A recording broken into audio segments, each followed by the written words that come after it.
பிரிட்டனில் காலியாக உள்ள பணியிடங்களின் எண்ணிக்கை கடந்த 5 ஆண்டுகளில் இல்லாத அளவுக்கு மிக குறைந்த நிலையை எட்டியுள்ளது.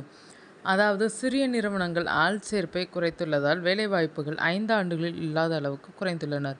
இது இந்திய ஐடி துறையை கடுமையாக பாதிக்கும் என்று ஆய்வாளர்கள் கூறுகின்றனர். பிரிட்டனில் சிறிய நிறுவனங்கள் புதியதாக யாரையும் வேலைக்கு எடுக்க ரெடியாக இல்லை.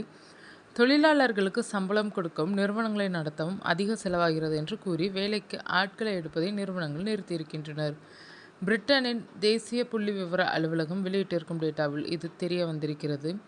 தேசிய அளவில் காலியாக உள்ள இடங்களின் எண்ணிக்கை 7,70,000 உள்ளது. தற்போது நிலவும் சூழலில் ஒவ்வொரு வேலை வாய்ப்புக்கும் சுமார் 2.5 முதல் 2.6 பேர் வரை போட்டியிடுகிறார்கள்.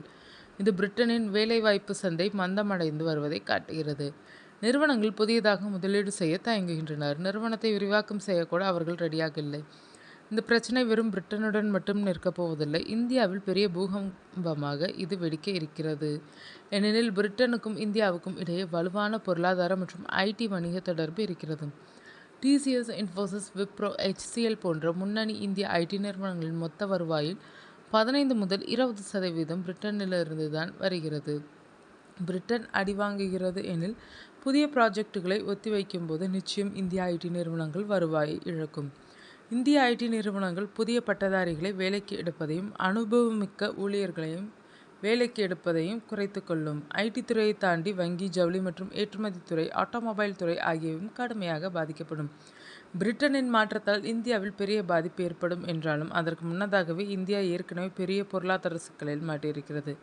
GDP உயர்வதாக அரசு தொடர்ந்து கூறி வருகிறது. ஆனால் யதார்த்தத்தில் படித்த இளைஞர்களுக்கு வேலை கிடைப்பதில்லை. கிடைத்தாலும் அடிமாட்டு சம்பளம் தான் கிடைக்கிறது.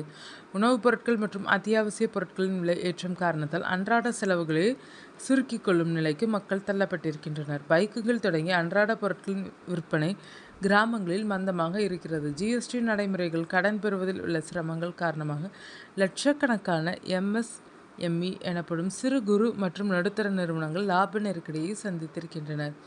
போதாத குறைக்கு எதிர்பாராத பருவமழை மற்றும் வறட்சி காரணமாக வேளாண் துறையும் நெருக்கடியில் இருக்கிறது.